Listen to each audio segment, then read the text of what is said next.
Apa sih yang menjadikan manusia keluar dari fitrahnya?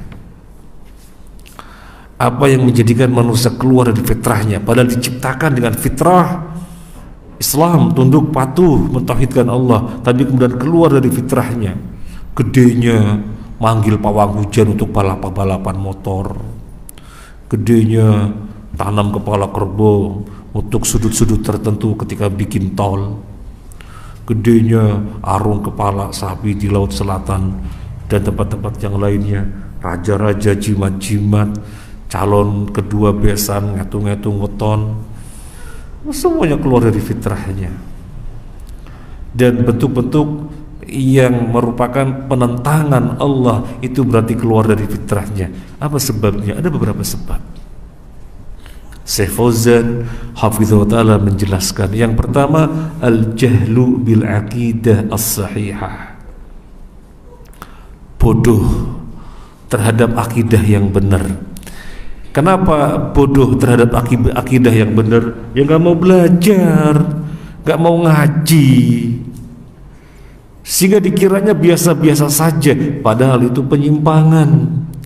Dikiranya biasa-biasa saja, padahal itu kesyirikan. Gak mau ngaji, akhirnya bodoh, kebodohan yang dipelihara. Umar bin Khattab radhiyallahu anhu mengatakan, tanqusul urul Islam, simpul tali Islam akan terurai urwatan, satu simpul demi satu simpul.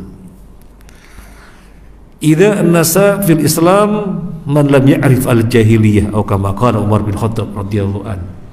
Kalau di dalam tubuh Islam orang-orangnya tidak mengerti perkara jahiliyah, artinya itu adalah perkara kebodohan, tapi mereka tidak ngerti. Kenapa nggak ngerti? Nggak ngaji, sehingga kebodohan dipelihara.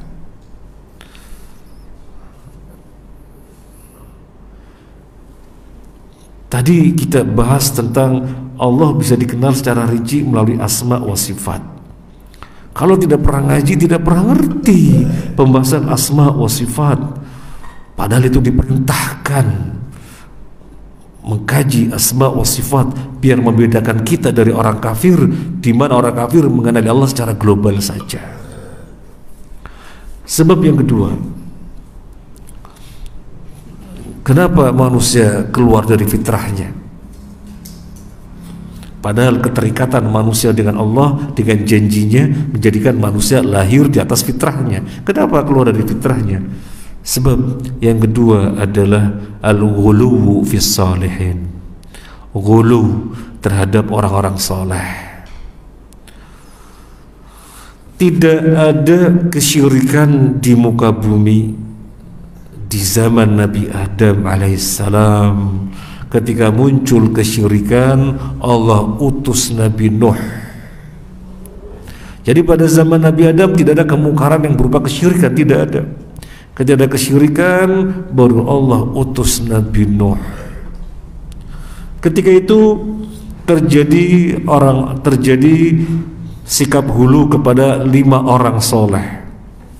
5 orang soleh ini disikapi dengan cara ditujukan kepada mereka hukuk rububiyah. Padahal hukuk rububiyah, hak-hak rububiyah, hak-hak ketuhanan hanya diserahkan kepada Allah saja, tetapi diberikan kepada 5 orang soleh. Mereka berlebih-lebihan. Allah informasikan kepada kita, ada dalam surat Nuh, wa qalu la tadharunna alihatakum wa la tadharunna wadda wa la suwa'a wa la yaghutha wa ya'uqa wa nasra. Jangan kalian tinggalkan Wad, Suwa, Yahud, Ya'uq, Nasra.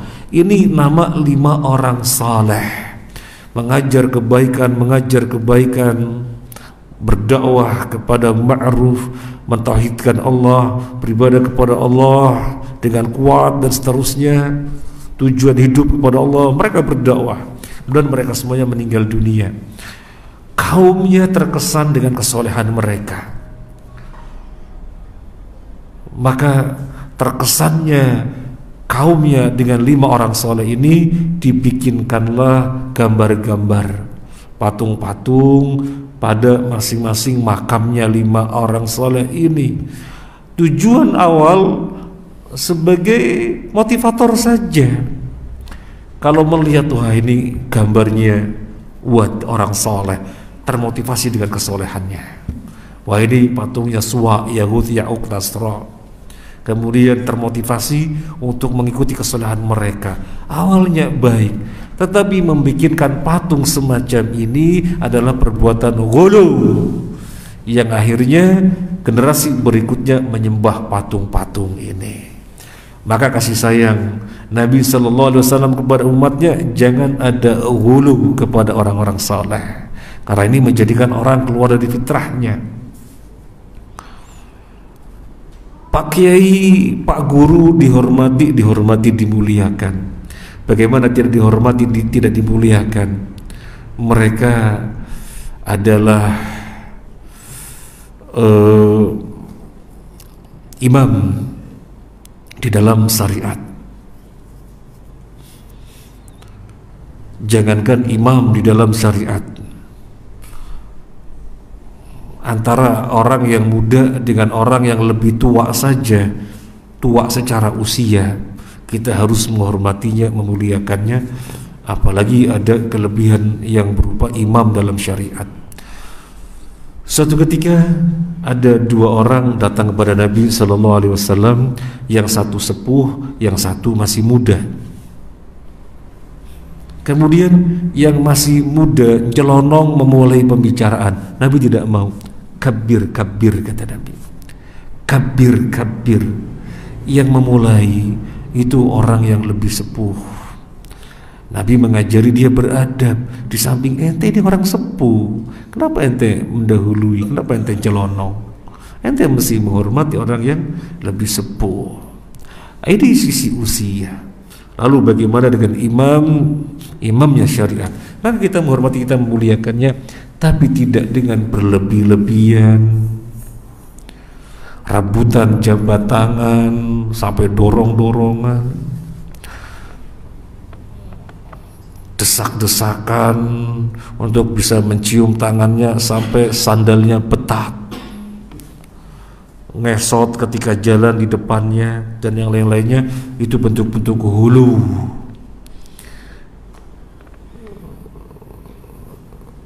Iktikaf di kuburan, mencium-cium pusaranya, nisannya.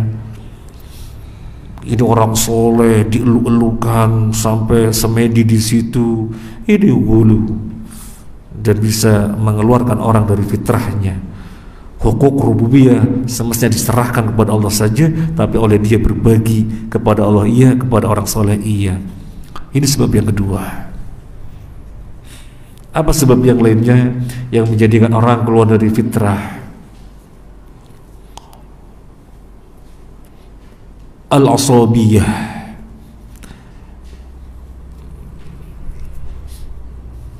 adanya fanatisme, kefanatikan kepada siapa? Kepada nenek moyang, kepada Mbau Rekso. Pokoknya yang diajarkan oleh sesepuh kami dari dulu ya begini, ya sudah beginilah. Kamu kan anak baru kemarin sore. Lagi pula kamu mondok berapa lama sih? Paling 6 tahun kan. Loh ini kan sesepuh kita mondoknya itu bertahun-tahun, sampai pulang itu nggak tahu rumahnya, nggak pernah pulang, di pondok terus gitu. Ini ajaran-ajarannya. Udahlah ini. Padahal nyata-nyata ajarannya tidak selamanya benar. Ada beberapa hal yang merupakan kemungkaran, tapi tidak mau dilihat, soalnya asabiyah, fanatik. Dan Allah singgung hal ini di dalam Al-Quran surat Al-Baqarah. Wa idza qila lahum ittabi'u ma anzalallahu qalu bal nattabi'u ma alfayna 'alaihi aba'ana awalau kana aba'uhum la ya'qiluna syai'an wa la yahtadun. Kalau dikatakan kepada mereka, ikutilah apa yang Allah turunkan, apa mereka respon? Mereka mengatakan qalu bal nattabi'u ma alfaina 'alaihi aba'ana. Kami hanya mengikuti apa yang kami jumpai pada bapak-bapak kami. Fanatik itu menutup manusia dari kebenaran. Padahal ini Al-Quran, yang disampaikan Al-Quran ini penjelasnya hadis Nabi sesuai dengan pemahaman sahabat. Tetapi fanatik yang ada pada dirinya kepada bapak-bapak nenek moyang menjadikan kebenaran tertutup, gak bisa sampai. Maka Allah celah, awalau kana aba'uhum la ya'qiluna syai'a wa la yahtadun. Apakah meskipun bapak-bapak mereka tidak berakal dan tidak mendapatkan dan tidak di atas petunjuk, tetap diikuti juga. Nah, ini yang menjadikan orang keluar dari fitrahnya. Apalagi yang menjadikan orang keluar dari fitrahnya? Yang menjadikan orang keluar dari fitrahnya di antara yang berikutnya adalah rumah tangga kaum muslimin tidak terkondisikan dengan bi'ah Islamiyah. Rumah tangga kaum muslimin tidak terkondisikan dengan milieu yang islami. Kenapa? Ya jauh dari pengajaran-pengajaran Islam. Lah kalau sudah jauh dari pengajaran-pengajaran Islam, bagaimana bisa bangga dengan ajaran Islamnya? Kalau sudah tidak bisa bangga dengan ajaran agamanya sendiri, gampang sekali kena syubhat, gampang sekali kena syahwat, sehingga dia keluar dari fitrahnya. Maka kita yang menyadari hal ini, kita mesti risau. Orang tua kita dahulu itu direpotkan oleh kita. Nah, kita kan dulu masih kecil ya. Orang tua kita itu direpotkan oleh kita karena nggak pulang-pulang, main di sawah terus, lempung, kapan pulangnya, layang-layang, main bola, kapan kelihatan di rumah, nggak di luar terus, di sawah terus. Orang zaman sekarang lebih berat lagi, kebalikannya, kapan anak saya keluar rumah lari-lari gitu loh, layang-layang apa-apa, kok mojok di kamar terus, kira-kira ngapain? HP ya, gadget apa gadget. Sehingga kemudian kapan ngajinya? Dulu zaman saya masih kecil, ini usia-usia SD sama usia-usia SMP dalam waktu tertentu dikumpulkan di kantin, di rumahnya siapa, di rumahnya siapa, di rumahnya siapa, gantian ngaji tentang apa, ngaji tentang apa, dan belum ada listrik. Zaman saya kecil belum ada listrik, jadi pakainya obor. Tahu obor, bambu, kemudian ada ruasnya ya, pas di atas ruas itu dikasih minyak, kemudian ada sumbu dari kain-kain bekas. Tahu ya, anak-anak zaman sekarang nggak tahu. Pakainya itu, repotnya kalau hujan mati. Wah. Jadi luar biasa, rumah tangga itu dikondisikan dengan milieu Islami. Sekarang maghrib saja di depan televisi, dan sengaja memang arus globalisasi berdampak luar biasa demikian rupa. Anak-anak senang di TV, senang dengan HP-an, masjidnya kosong, dan ini menjadi kerisauan seluruh masjid. Mana ada remas masjid? Di mana-mana kita singgah di masjid, mesti risaunya nggak punya remas. Kalau Taibah punya remas karena ada mahasiswa, tetapi masjid-masjid yang lainnya mana remasnya? Nah, ini kerisauan yang menjadikan sebab manusia keluar dari fitrahnya.